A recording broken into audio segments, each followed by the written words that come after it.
Welcome back. So, Bootle COVID-19 hoax claim Salon to be visited by police. This is quite similar to the Harry the Owl Limerick post where the police went around to check their thinking.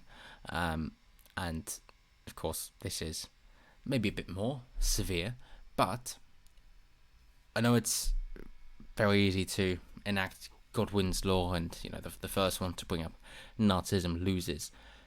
But you would have thought this is supposed to be a free country, I suppose in name only, that the businesses can practice as they wish, and as long as they pay their taxes, then the government isn't too concerned. But of course, no, that isn't true, because then you've got the safety regulations, okay, but then you've also got the environmental regulations, okay, but now you've also got the speech and practice regulations as well.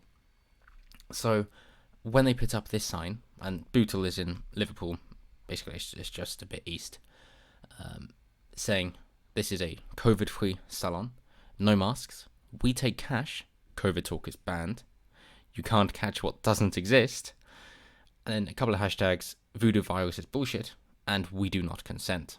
Please respect the rules of the salon. So, although people may respect the rules of the salon, the government does not respect the rules of the salon.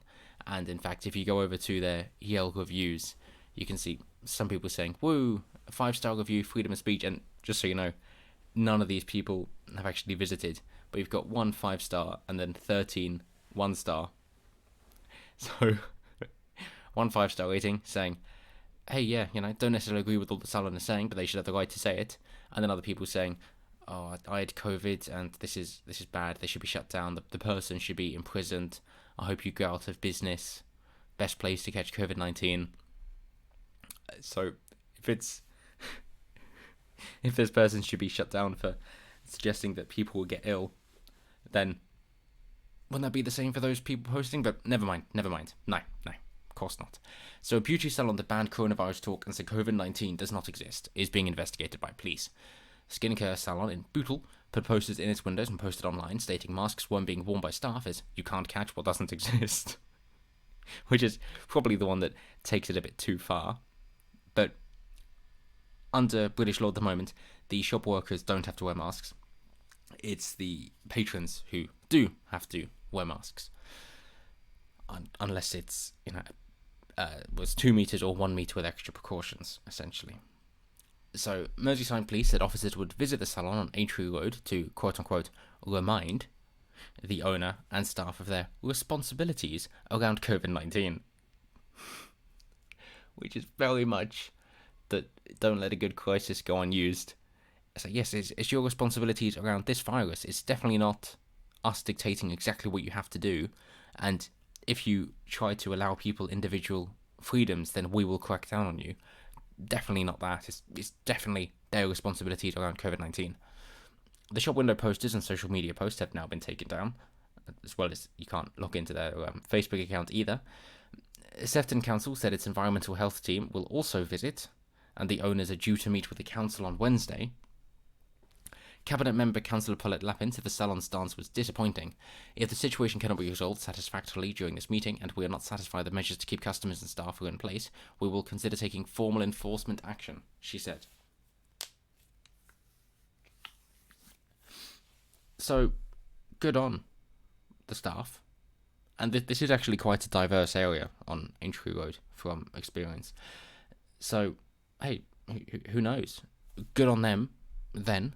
Well done, Skincare, for going with, well, hey, this is how we feel, this is what we want to do.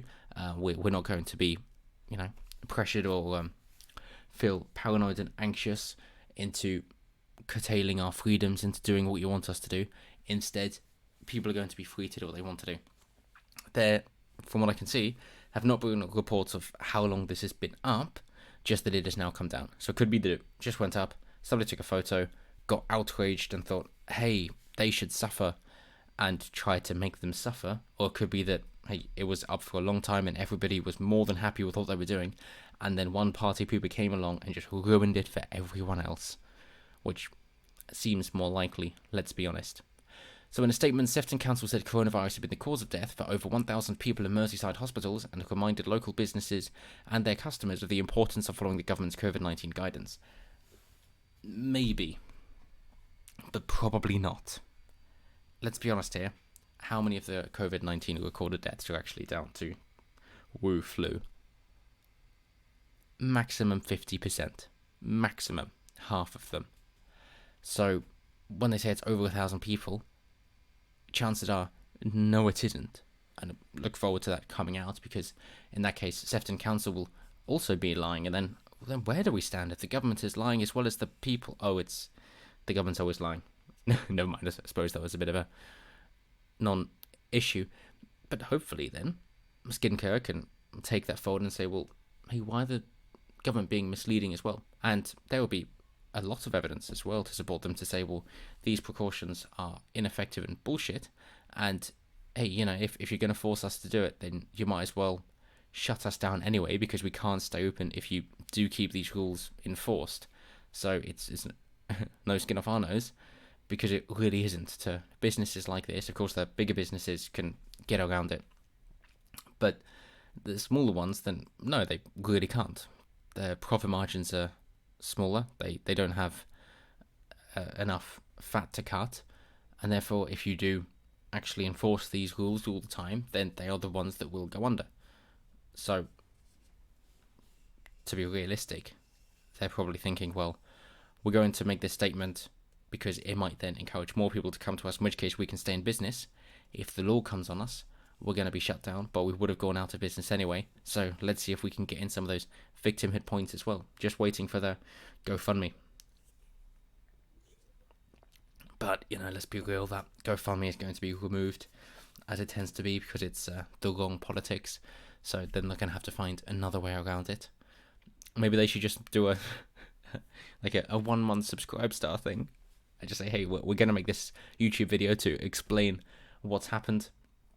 And if you feel like supporting us, here is our Subscribestar. Just do it for a month. That's fine.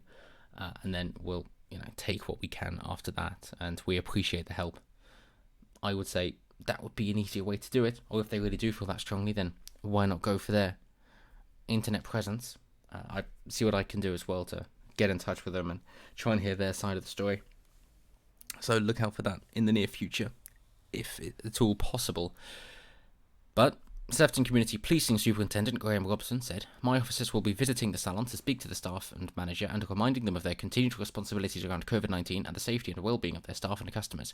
We continue to remind the public and our local businesses that they should be continuing to follow the current government's guidance around social distancing, face coverings and test and trace. The BBC has been unable to contact Skincare for a response. So the police are more than happy to go after these people who were, of course, very quietly and civilly fighting restrictions. But if it comes down to Pakistan Independence Day or Afghanistan Independence Day, then the police don't want to go near because the police might get harmed. And I really do think that that's what it comes down to. You could say it's the particular political leanings, in which case, yes, quite possibly. Or it could also just be that it seems the police don't wish to risk themselves getting in harm's way. So if they can go after the more highbrow criminals, people who are embezzling and the like, then they will do. But if it's more lowbrow and violent and aggressive, then they won't, because otherwise they're putting themselves in harm's way, and they really don't want to be doing that, in which case they would rather stay out of those areas and not go after those criminals. So it seems to be the lowest common denominator, which combines both the desire to push their politics and to also then be kept safe, which of course then makes things worse by encouraging this aggressive, violent behaviour, because that's the kind of thing that won't be gone after, whereas the more civil disobedience, of course, will be. But as always, let me know what you guys think down below. If you think, well, it should be down to the businesses. So even though this business says COVID talk is banned, and therefore they're going against freedom of speech, even though we don't have a First Amendment in the UK, nonetheless, the point is still there, that you're saying, well, that's okay, because at that point it's down to the business of what they wish to accept and what they don't. That is then freedom of association, that they do not wish to associate with people who speak in a way that they do not accept. Just like if it was a business that didn't wish to deal with somebody who is overtly racist, homophobic, sexist, buzzword, and all that, then that'd be perfectly acceptable. But if it's something that, these people hold more sacred and don't wish to do business with somebody who disagrees, is that okay? Is it the principle or just the examples? Let me know down below what you think. Or if they should just be forced to do business with everybody, no matter what. And as always, until next time, have a good one.